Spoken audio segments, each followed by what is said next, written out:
आज जो विपक्ष, जो वन पार्टी सिस्टम की बात हो रही है, वन पार्टी सिस्टम पहले तो है नहीं, क्योंकि बहुत सारे राज्यों में जहां विपक्ष हारा है, जैसे कांग्रेस भी मान लें तो उसको 40% वोट शेयर है, 40% वोट शेयर है। लेकिन डिफरेंस पार्टीज में यही है, इन दोनों गठबंधनों में, कि एक पार्टी चैलेंज लेकर के, लेसन्स लर्न करके आगे बढ़ रही है, दूसरा जो विपक्ष का गठबंधन है कहीं ना कहीं टेकन फॉर ग्रांटेड और कुछ ना कुछ अपनी वीकनेस को छोड़ करके दूसरी बातों को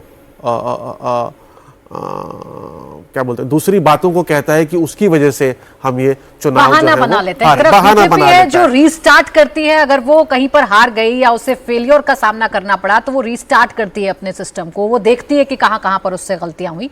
और दूसरी तरफ इंडिया अलायंस के दल हैं जो पहले बहाना खोजते हैं, न जाने कभी बैठकर वो ये समीक्षा करते होंगे हार की कि हमसे क्या चूक हुई, क्या गलती हुई, या सिर्फ बहाना खोजकर वो अपना फेस कम से कम सेव करने की कोशिश करते हैं। लेकिन यही जो फेस सेविंग की उनका ये तरीका है, इंडिया अलायंस को बड़ा नुकसान दे रहा है। और अब सोचना होगा नए सिरे से इंडिया अलायंस के तमाम दलों को कि आपको कैसे आगे बढ़ना है, क्या रणनीति बनानी है। और सबसे ज्यादा चुनौती अगर किसी के सामने है तो अब अखिलेश यादव के सामने है। जो कुछ हुआ पश्चिम बंगाल में, उससे क्या सबक अखिलेश यादव लेंगे, ये देखने वाली बात है। और ले भी रहे या नहीं ले रहे ये कहना बड़ा मुश्किल है, क्योंकि अभी जब पश्चिम बंगाल ममता बनर्जी से मिलने के लिए अखिलेश यादव गए तो वो बाकायदा पोस्टर्स लेकर गए थे, वो बाकायदा ग्राफ्स लेकर गए थे, वो बता रहे थे कि कुंदरकी में उनके साथ क्या हुआ, वो बता रहे थे कि रामपुर में उनके साथ हुआ।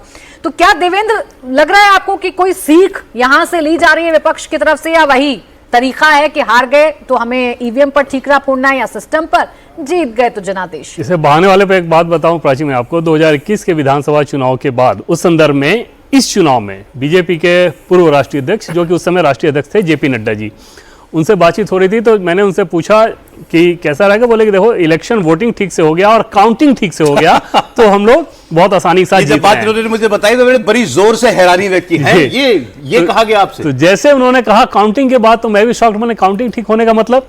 फिर उन्होंने ये बात बताई कि पिछले काउंटिंग में लगभग 50 सीट तो जीती हुई सीट हम लोग हार गए, क्योंकि वहां पर टीएमसी के लोगों ने दादागिरी, गुंडागर्दी कर ली और हम उसको काउंटर नहीं कर पाए। फिर मैंने ये कहा कि ऐसा कैसे, फोर्सेस तो वहाँ मौजूद थी काउंटिंग सेंटर पे। उनका कहने था कि वो सेंटर के बाहर थी, अंदर तो पूरा टीएमसी का सिस्टम था, तो जो जितने एजेंट थे उनको हमारे कई सारे कंस्टिट्यूंसी में मार के भगा दिया गया, कई जगह कैंडिडेट को भगा दिया गया। फिर मैंने ये भी पूछा था कि इस बात को आप लोग पब्लिक डोमेन में लेकर क्यों नहीं आए। उनका ये कहना था कि हमें तो ये पता था ना कि टीएमसी इसी ढांचे पर काम करती है, तो हमें, हमारी ये जिम्मेदारी थी कि जब इस तरह की व्यवस्था के खिलाफ लड़ रहे हैं तो आपकी सतर्कता काउंटिंग के दिन भी होनी चाहिए थी, आपकी सतर्कता और मजबूती काउंटिंग के दिन भी होनी चाहिए थी।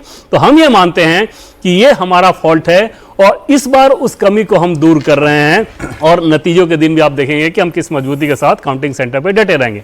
तो एक तरफ एक पार्टी ऐसी है जो कि जान रही है, देख रही है कि हमारे साथ गलत हुआ, बावजूद इसके नतीजों के बाद उसको क्लेम नहीं कर रही, बता नहीं रही कि इस वजह से हार गए, बस अपने सिस्टम में सुधार कर रही है। दूसरी तरफ वो लोग हैं जो कि हारने के बाद भी अगर सिर्फ और सिर्फ ऐसे बहाने ढूंढे जिसको प्रथम दृष्टया सौरभ से ये समझ में आए कि इस बात का तो कोई मतलब नहीं है, तो वो एक बड़ा फर्क हो जाता है।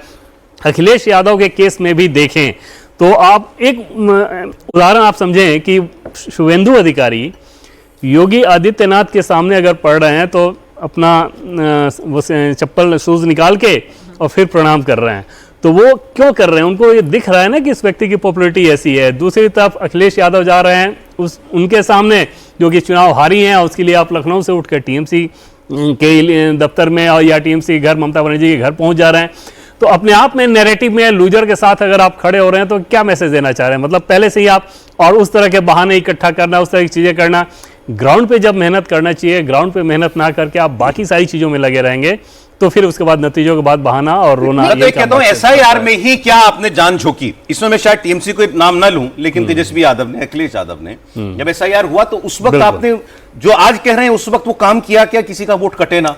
और दूसरी तरफ बीजेपी का आप सोचिए सर, जब एसआईआर चल रहा था तो बीजेपी की बैठकों में यह तक कहा गया, वो मुख्यमंत्री के द्वारा भी कहा गया और पार्टी के राष्ट्रीय नेताओं के द्वारा भी कहा गया जब वीडियो कॉन्फ्रेंसिंग करके या पार्टी की मीटिंग में, कि आप लोग शादी ब्याह न्योता इसमें इन्वॉल्व ना रहें, वो छोड़ दें, वो अपना होते रहेगा, जिसको करना है सामाजिक कार्यक्रम होते रहेगा, आप एसआईआर पर फोकस करें।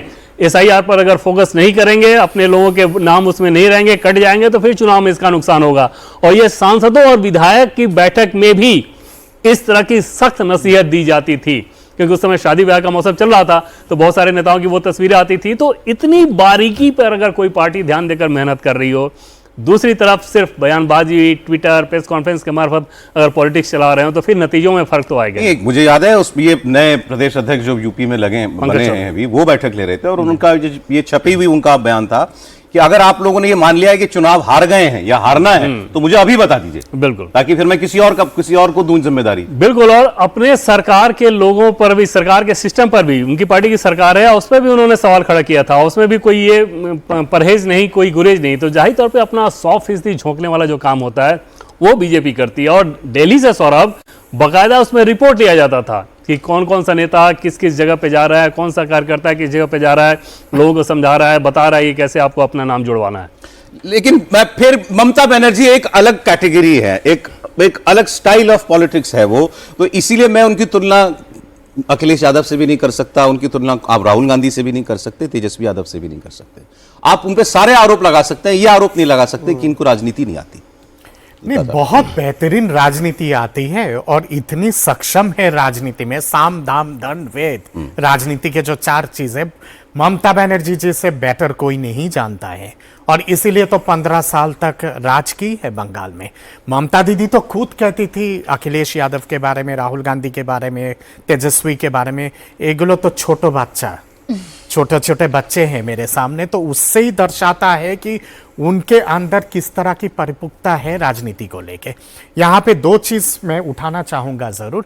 एक, जो आपने इंटरनेशनल मीडिया के बारे में जो आपने उल्लेख किया है, थोड़ी देर पहले मैंने कहा था कि मोदी जी जो है वो इंटरनेशनल मैस्कॉट है।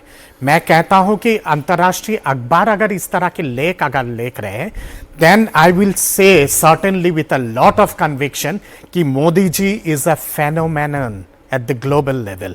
वो अपने आप में एक फेनोमेनन है, नहीं तो पश्चिम की टिप्पणी इस तरह की नहीं होती है।